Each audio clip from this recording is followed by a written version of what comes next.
మీరు ఒంటరిగా లేదు. మీ కొరకు నిత్యం సంఘం ఏం చేస్తుంది? ప్రార్థన చేస్తుంది. కాబట్టి ఇక నుంచి మీకు భయం లేదు.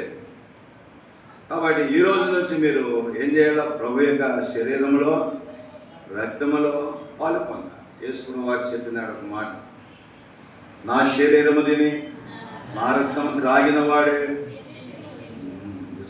నిత్య జీవము కలిగిన వాడని చెప్పాడు. అందుకనే ప్రతి ఆదివారం మనం ఏం చేయాలా? ఒక్క ఆదివారం కూడా మీరు పోగొట్టుకోకూడదు.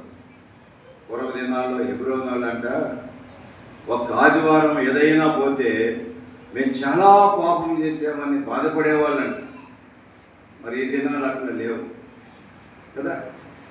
కాబట్టి ఈ దినాల్లో ఆదివారం యొక్క విలువ చాలామందికి తెలియటం కూడా కదా. ఆదివారం రోజునే పెళ్ళిళ్ళు, ఆదివారం రోజునే ఫంక్షన్లు, ఆదివారం నారే చావు కబుర్లు వస్తే మందిరాన్ని వదిలిపెట్టి ఏం చేస్తాం? అట్లా వెళ్ళకూడదు. ఎందుకంటే ఇప్పటి వరకు మనం ఐగుప్తులో ఉన్నాం, ఇలా ఎక్కడికి వచ్చాం? యేసు ప్రభులాగా యోర్దాను దగ్గరికి వచ్చి బాప్తిస్మం తీసుకున్నాం. మరి యేసు ప్రభు యోర్దాను దగ్గర బాప్తిస్మం తీసుకున్నప్పుడు ఏం జరిగింది? ఈయన నా ప్రియకుమారుడు, ఈయన యందు నేను, నీ యందు ప్రభు ఆనందించాలంటే నువ్వెప్పుడో దేవునికి ఎట్లా ఉండాలా? ప్రియకుమారుడిగా ఉండాలి. అందుకనే ప్రభు మనకు ఒక చక్కటి క్రమాన్ని ఇచ్చాడు. అపోస్తలుల కార్యములు 2:42 కదా. పదే పదే చెప్పుకుంటాం, కానీ చాలాసార్లు ఏమైపోతుందామంట మనము తప్పిపోతున్నాం. కాబట్టి ప్రభు యొక్క శరీరంలో రక్తంలో పాలు పంపులు పొందే దేవుని పిల్లలు కాబట్టి ఎట్లా ఉండాలంట? ఇక్కడ పౌలు అన్నాడు, నేను మీకు అప్పగించిన దానిని ఎవరి ద్వారా పొందాడంట? యేసు ప్రభు చనిపోయినప్పుడు పౌలు ఉన్నాడా? చెప్పండి. లేడు. యేసు ప్రభు చనిపోయింది పౌలుకు తెలియదు. ఆయన శిలువ మీద ఎలా మరణించాడో కూడా తెలియదు. మరి ఎన్ని చిత్రహింసలు చేయబడ్డాడో తెలియదు, ఎన్ని అవమానాలు పొందాడో తెలియదు. మరి ఎట్లా రాశాడు ఈ పత్రిక? దైవ గ్రంథాన్ని చదివాడు. చదివినప్పుడు మరి అపోస్తులకు బయలుపరుచున్నటువంటి గొప్ప మరి మర్మాన్ని పౌలు ఇక్కడ గుర్తు చేశాడు. ఇది అందుకని అంటాడు, నేను మీకు అప్పగించిన దానిని భూతంతో మాట్లాడినాడు. ప్రతిరోజు కూడా ప్రభు మనతో మాట్లాడతాడు. ముఖ్యంగా బాప్తిసం తీసుకున్న వాళ్ళు ప్రతిరోజు ప్రభు నీతో మాట్లాడాలా, నీవు ప్రభుతో మాట్లాడాలి. ఏమండి నాగేంద్రం గారు, ప్రభుతో మాట్లాడుతున్నారా? ఎట్లా మాట్లాడుతున్నారు? ప్రార్థన ద్వారా మాట్లాడాలి. మీరు దేవుడు ఏం చేస్తాడు? వాక్యము ద్వారా మీతో మాట్లాడు. అట్లా మనము ఇలా అట్లా పౌలు దీనిని ప్రభువు వలన పొందినాడు. అందుకనే ఇప్పుడు బాప్తిసం తీసుకున్న మీరు కూడా ఇప్పుడు ప్రతిరోజు మీ ఇంట్లో ఏముండాలా? కుటుంబ ప్రార్థన ఉండాలా. వాళ్ళకి దేవుడిచ్చిన చక్కటి సంతోషకరమైనటువంటి వార్త ఏంటంటే, ప్రతి దినము ఉదయము సాయంకాలం ఏముండాలా? కుటుంబ ప్రార్థన ఉండాలి. ఉదయం లేచినప్పుడు మనమందరం కలిసి ఏం చేయాలా? ఇంట్లో వాళ్ళు ఒక అధ్యాయం చదువుకొని, ఉదయం ఏం చదువుకోవాలా? పాత నిబంధన చదవాలి. సాయంత్రం ఏం చదవాలా? క్రొత్త నిబంధన ఒక అధ్యాయం చదువుకోవాలి. అందరూ కలిసి ఏం చేయాలా? ప్రార్థన చేసుకోవాలి. అది కుటుంబ ప్రార్థన. కుటుంబ ప్రార్థన అంటే ఇంట్లో నలుగురు అంటే నలుగురు 4 రోజులు చేయాలి. రోజు ఒకళ్ళే చేయడం కాదు. అట్లా మీకు ప్రార్థన ఏం చేస్తుందంట? దేవుడు నేర్పుతాడు. ఆ అధ్యాయంలో దేవుడు మీకు కొన్ని విషయాలు బయలుపరుస్తాడు. కాబట్టి సాయంకాల వేళలో ప్రభు యొక్క బలలో ప్రవేశించక ముందు మొదటిదిగా మన దగ్గర ఏముండాలంట? కుటుంబ ప్రార్థన. ఒక దైవజనుడు అన్నాడు, కుటుంబ ప్రార్థన అంట ఇంటికి ఇనపగోడ లాంటిదంట.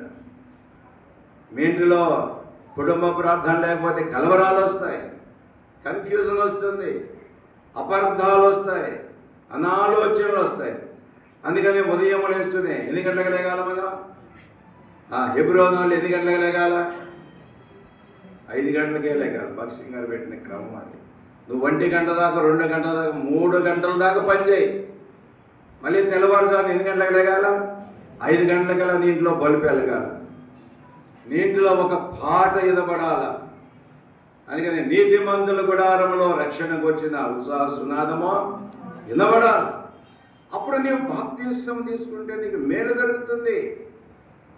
పిల్లల గుర్తుపెట్టుకో, మొట్టమొదటిగా మన ఇంటిలో కుటుంబ ప్రార్థన ఉండాలా.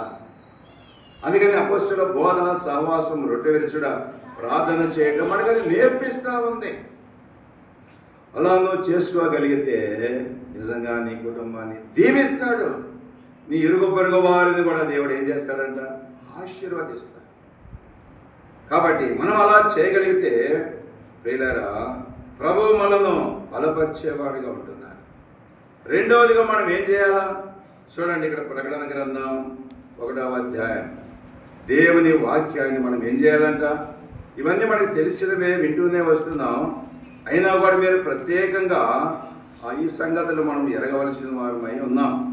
ప్రకటన గ్రంథం 1వ అధ్యాయం 3వ వచనంలో ప్రభువు, సమయము సమీపించినది గనుక ఈ ప్రవచన వాక్యములు చదువువాడును.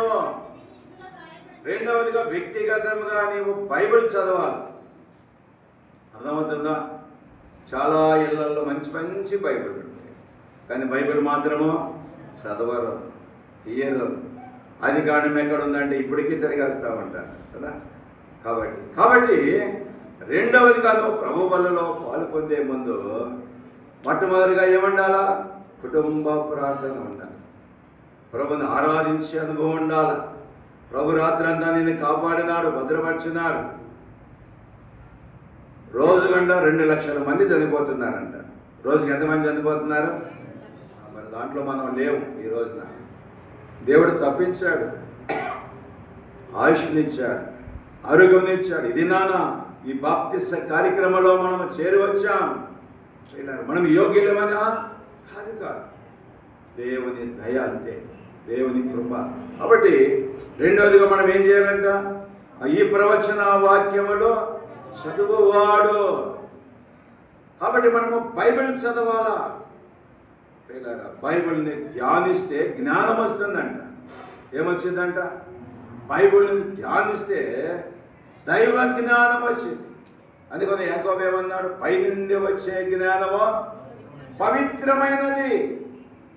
కాబట్టి మనలో పవిత్రమైన జ్ఞానం ఉండాలి, దేవుని జ్ఞానం ఉండాలి. అందుకనే పౌలు అంటాడు కదా కొరింథీ రాసిన పత్రికలో, జ్ఞానులను సిగ్గుపరచడానికి ఎవరిని ఏర్పాటు చేసుకున్నారంట? మనమంతా ఎర్రోళ్ళం. అందుకనే వారి వింతైన ప్రజలం మనం.